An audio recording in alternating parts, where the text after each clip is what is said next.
I want to do measurements before and after this test. I'll do measurements on me not flexing my stomach, then I'll do measurements on me sucking in and flexing my stomach, and I'll show you the results at the end of the video. I think you and I will be very surprised. So without flexing, my waist is 35 inches. Arnold has a simple 3-step method on how to do his vacuum, as presented in Arnold's Encyclopedia of Bodybuilding.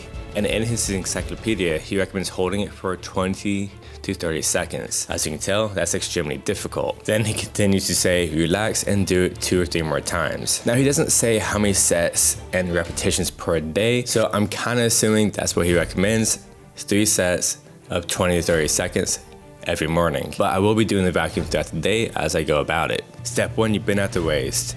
He talks about doing it on all fours as a beginner. Step 2, take in a breath of air, then blow it out forcefully. And step 3, pull in your abdominal column, trying to touch your navel into your spine. Now I gotta be honest, I am probably gonna be a bit further down the road than most of y'all if y'all are trying this at home. Because on a routine basis, I literally flex my abs inwards while I'm trying to touch my navel into my spine on almost every exercise I do to keep my core tight. We got one last one. And the way I think of this is actually much different compared to what I see in the encyclopedia and what I've seen other people demonstrate. And I think Pygmy has done a similar challenge as me, and I have a different way of doing this than him, thinking of it mentally.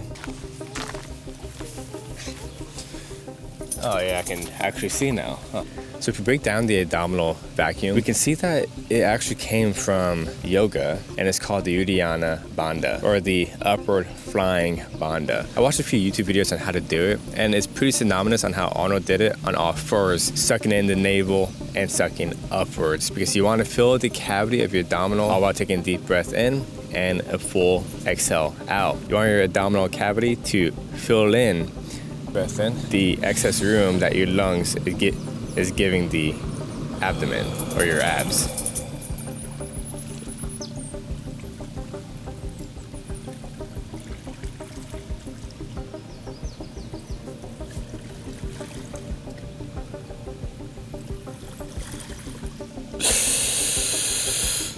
When I'm doing this, I'm squeezing my navel inwards and I'm pulling it upwards to fill in that cavity. This bandha can actually be traced to 15th century medieval India, which is pretty amazing. And advanced practitioners typically use it with 2 other bandhas. I'm gonna butcher this, but Jalandhara bandha and the Mula bandha. It's a throat lock bandha, and the other one is the perineum Kegel lock bandha, but I'm not doing all that jazz. Just focusing on the Uddiyana bandha. I find it pretty interesting how bodybuilders can hold this on stage for a long period of time because they suck in the cavity and they are still able to walk on the stage. And so that means they have to be breathing while they're doing this insanely hard. The fellow that I watched on how to do this, he was actually able to flex inwards the abdominal cavity and do a dance of sorts, which is really cool. Doing it properly will aid your digestive system, which is very interesting. Imagine doing that on stage. That'd be crazy. Intense muscular control for sure. Now, I don't know if I'm doing that correctly, but I think it looks right. I guess we'll see. I just got up and realized that there were 2 ducks just sitting right behind me. That is really freaking cool. Just hanging out. So I'm not gonna lie, my core is actually pretty sore. So my soreness is more on the inside of my abdomen, right? A little weird. And the reason I feel that is that I'm doing a hyperpressive exercise, which essentially decreases the pressure within your abdomen. So when you do a crunch, that is hyperpressive exercise, which is where you will get, these muscles here, right? And you might see quite often is that, in big bodybuilders, I'll post a picture right here, where the splitting of the abs are right here. That's called diastasis. Not only is it creating this amazing, beautiful look for your abdomen, it's also decreasing pelvic floor dysfunction. It's decreasing the potential of different type of hernias happening down here. And of course, it's helping with diastasis. So day 3, I'm feeling pretty good. So if you're having any symptoms of a weak pelvic floor, which will also include incontinence, try out these hyperpressive exercises. Of course, do your research and, talk to a doctor, but in no way is this medical advice. I've already figured out quite a few critiques with the abdominal vacuum that, Arnold has inside his encyclopedia that I really want to talk about. And on the flip side, the Uddiyana Bandha is just, I think, possibly a better exercise. And one of my big critiques is the fact that he says to hold for 20-30 seconds in this vacuum pose, and it's just nearly impossible, for me at least, to breathe during this movement. Maybe it is an acquired skill.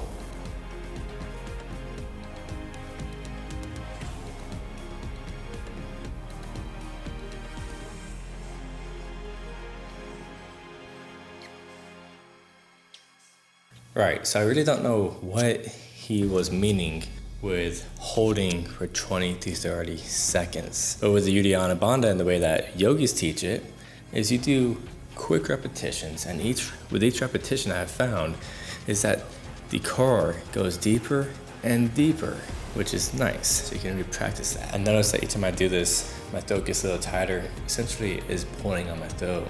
From what it seems like. I get a little stressed out, like me clenching or something.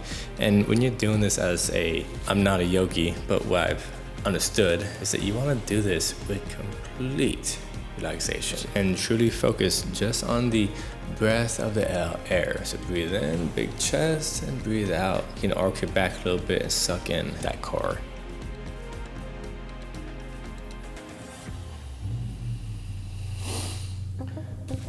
So whenever you try to breathe in for the next breath, I found it's easier.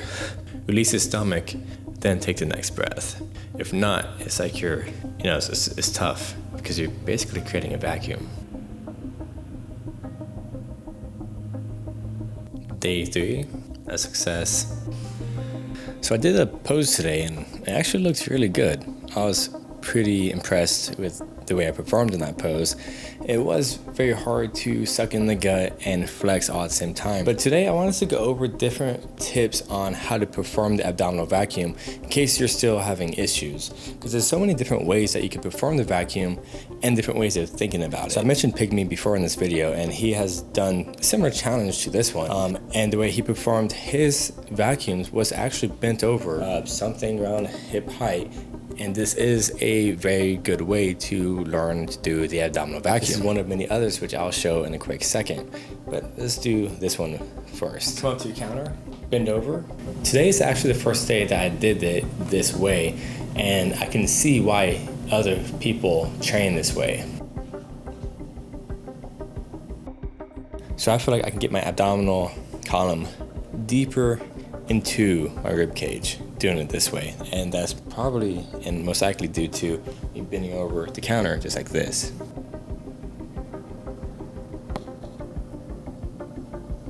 Remembering Pygmy's video, I remember that he was very stuck on not being able to suck inward, so he was basically just doing this. However, to really work the transverse abdominals and suck in your abdomen, you need to think about pulling out all air and then mimic breathing without actually breathing. And that will bring in your abdomen column into your ribs. Of course, mine's not perfect. I'm only a beginner, but these are just cues in my mind that might help you perform these vacuums. But let's go to a different position that you can train them in. In Arnold's encyclopedia for bodybuilding, he talks about getting on all fours and doing the vacuum. But he talked about a harder step that you can take once you get used to the all fours, and that is kneeling on your legs and performing the vacuum.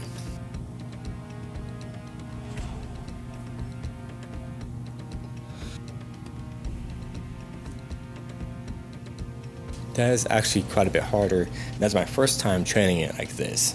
Harder than bending over, definitely harder than on all fours. Now, the easiest method seems to be laying down on the ground, as you're letting gravity help you bring in your core. So navel in. See, I'm already having a vacuum-esque look without sucking in upwards. That, I can really suck it in that way.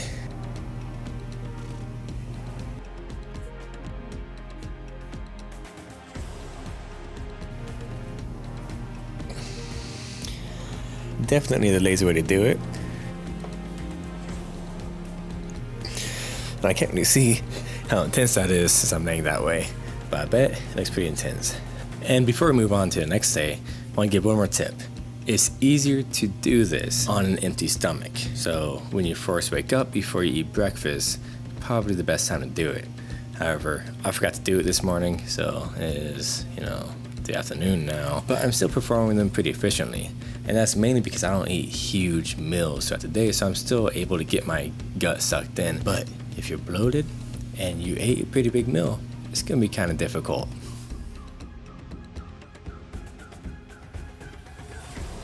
So day 5 or 6 was just me doing the abdominal vacuum in all these different positions and ultimately getting deeper and deeper. I felt really good these days. I did the tempos that Arnold's encyclopedia recommended, and I just added a bunch of the Udiana Banda styled vacuums, as well as bending over some sort of counter on both days. And my core did get fatigued, but it didn't get too sore, but definitely fatigued.